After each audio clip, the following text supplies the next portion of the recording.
I just realized something. PC gamers really, really, really hate capitalism. Not just because of the fact that they pretty much call themselves Nazis. They identify with the Nazi Party. They call themselves the PC Master Race. Not just that, but they seem to be more in line with communism than capitalism, generally speaking, when we're talking about PC only gamers. People that only game on PC. The reason why PC gamers hate capitalism so much, I can't tell you. I don't know why they hate capitalism, but I'm going to tell you why I know that they hate capitalism, okay? So, considering the fact that most of my subscribers, and most of Rags' subscribers, and most of Barry's subscribers, and most of Top Hats and Champagne subscribers, and most of Fringy's subscribers, they are pretty much, I'd say, about 40% at least of their subscriber bases, of our subscriber bases, are 12, 13-year-olds that don't know about economics. I mean, don't get me wrong, Fringy, Bullet, Barry, Rags, and Top Hats all don't understand economics themselves. But I'm just saying, if you barely have a middle school education, of course you're not going to know how economics works. So at least they have an excuse to not know how economics work and economic systems.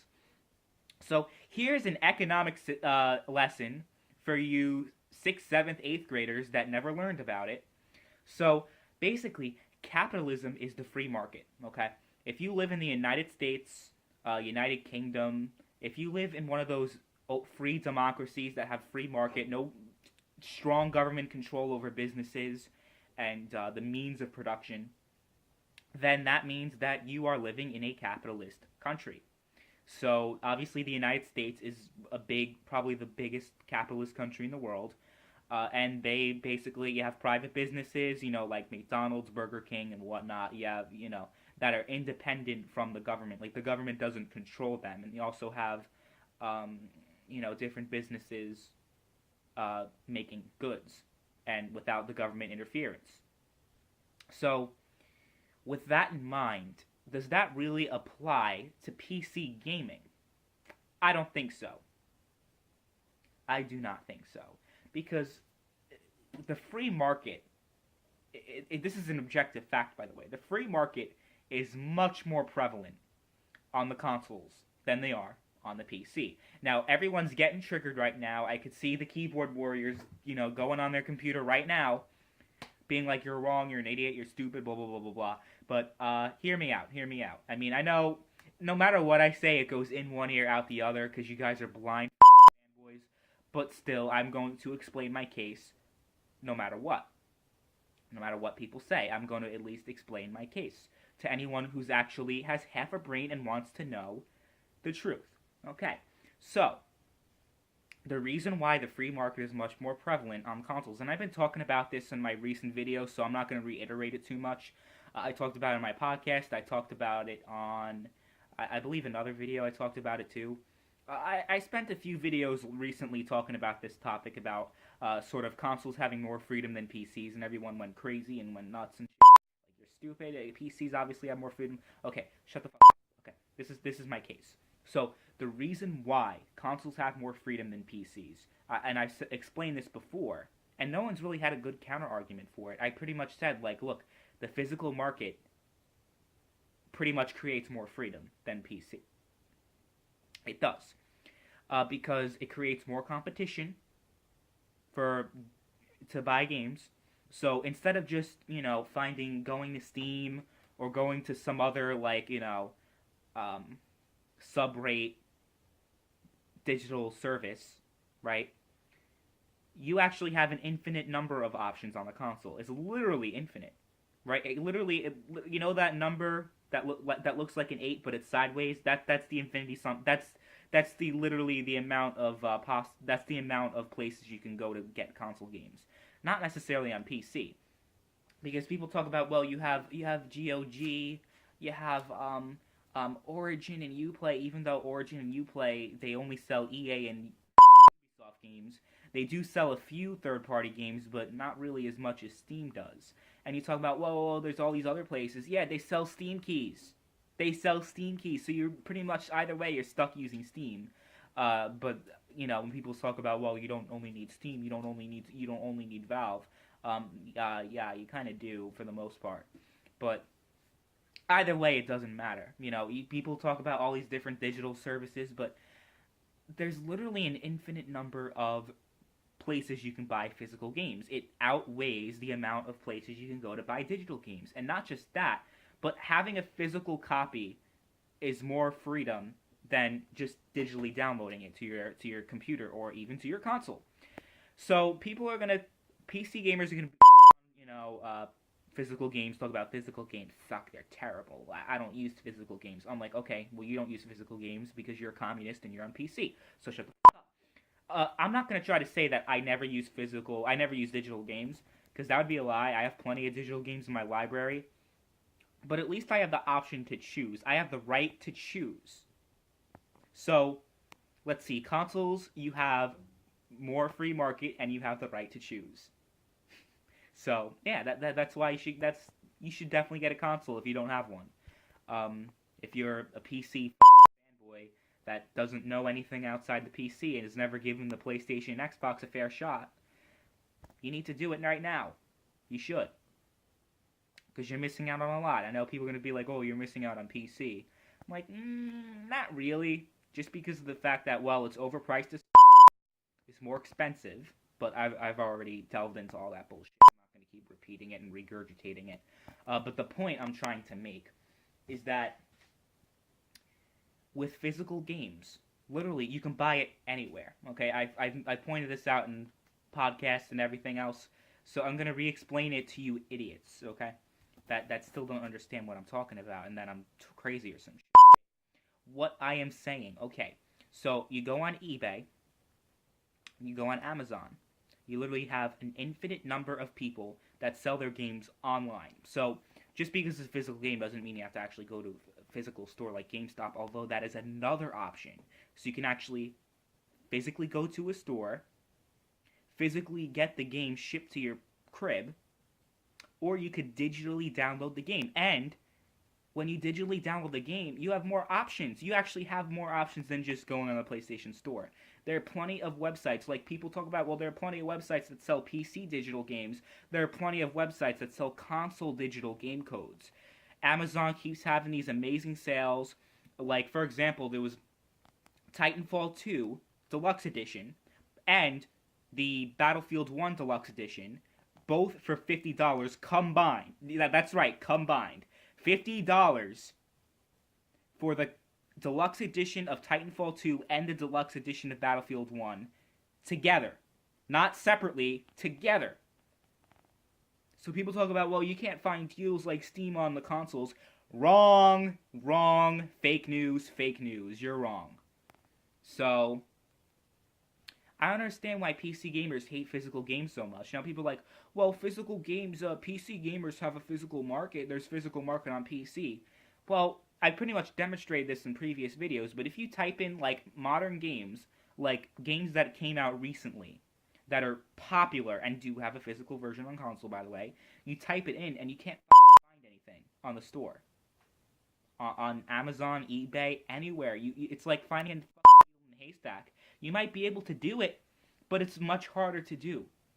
So when it comes to physical PC games, you don't really have much of an option. You don't really have much of a choice.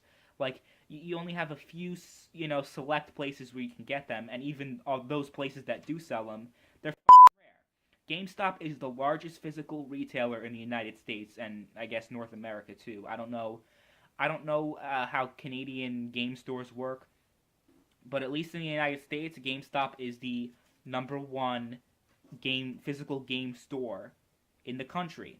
It's the most popular. It's the most successful, right? So with that in mind, if people are making the argument that PC gaming does have a physical market and they have a strong physical market, why is it that GameStop does not have any PC games in their stores? Now, people will be like, well, there's like a little shelf. There's a little shelf, okay? In some places, not even all of them. The GameStop that I go to, it's pretty much like they don't have one. They don't have one at all, actually. I've been to one where they had a little tiny shelf, like a little shelf, but this was like in 2010, 2011, and since then that GameStop is closed down. Um, I don't know any GameStops in my area that do sell physical games. Now, I'm not saying that no GameStop ever sells physical PC games, but it's very rare, and anyone who's trying to dispute that is a moron. Okay, so I pretty much debunked the idea that, oh, PC gaming does have a physical market, and I'm talking out of my ass, because I'm not. PC gaming does not really have a physical market at all. People keep, trying to damage control the whole thing. I'm like, look, if you do not like physical games, that's fine. But don't pretend that you have more freedom than consoles when you don't even have that option. And it's not that, oh, PC is restrictive, right? PC restricts people from playing physical games. No, it's that the PC gamers restrict themselves. It's kind of like they're communists, right? It's kind of like how you see these communists, right? That want government control, that want the government to control everything, right? They are trying to get themselves controlled, and that's what PC gamers are doing. They talk about, well, you guys are brainwashed, you guys are stuck with Sony or Microsoft or whoever the. But actually, no, we're not. I mean, yes, we are when it comes to the actual firmware and the software and blah blah blah and whatnot, and the interface and you can't go on your PS4 and use a different service than PlayStation and not be on the PlayStation interface. I'm like, okay, fine. If you want to argue about that, fine. But that's not what I'm arguing in this video. That's one thing that people be like, oh, well, PC has more freedom because of that. I'm like, okay, but what's the most important thing about gaming? What's the most important thing about gaming? Not the customization. Not being able to customize your experience or whatever or any of this other trivial. No, the most important thing about gaming is video games and how you can get them and the different ways you can. And that's more prevalent on consoles. There are much more options to get games on consoles. People keep damage controlling the whole situation, being like, no, you're wrong. Honestly, if anyone wants to debate me on this specific issue, not like PC versus console as a whole, because I've pretty much beaten a dead horse at this point. No, I want to have a debate on this specific topic alone. Does PC or console have more freedom? And, specifically talking about physical games. I honestly challenge people to debate me on this specific topic because no one will be able to defeat me on this. I win. I win all the time. And I'm going to win again if people try to debate me on this because it's a fact. It's like trying to argue, oh, is the sky blue? It's like PC gamer logic is like, no, the sky is obviously purple, or no, it's obviously it's obviously red velvet or something. Like people are gonna argue some stupid about, no, the sky is not blue, or no, the Earth is definitely flat. PC gamers are flat earthers. They are pretty much, they're Jehovah's Witnesses, right? They go door to door trying to make you join their PC cult. No, no thank you. And there's just all these different things, and it's pretty pathetic. It's very pathetic. So, I'm going to keep spreading the truth about PC versus console, because that's something I am going to be, I'm going to keep doing until I'm done with it. Until I pretty much think I'm beating on a dead horse. But there's still a few things I haven't discussed yet regarding this issue, so I'll keep talking about it until it gets stale. But what I will do, my main goal in this channel, is to unify all console gamers against the PC. So once I do that, and I think everything, and I succeed in my mission, then I will stop. But for now, I'm going to keep going and keep going and keep going and keep going, and no one can stop me. So, yeah, there's the proof that PC gamers just hate capitalism, they hate the free market, they hate different options to buy their games. They can't be bothered. They're too busy being, sitting on their ass all day, and they're too lazy to actually, wait for a physical game to come in the mail or to actually go to this game store. Oh my god, God forbid. They do like convenience, and I'm not going to say convenience is a bad thing, but you also have that on consoles. You have the digital games, and you have the physical games, and people trying to undermine the importance of physical games. I'm just gonna reference one thing to all those people who talk about physical games not being very important. Do you guys remember the Xbox One reveal in 2013 with Don Matrick and all the other bull? And, the online the 24-hour check-ins and no physical games pretty much. Yeah. That went to yeah. So, that's pretty much all I gotta say about that. So let me know what you fanboys think about this. You know, try to make some arguments against me. I'm actually really interested in seeing how you guys are going to try to come up with excuses and arguments against me, against my facts and the truth. So yeah, there you go. Thanks for watching. See you guys later.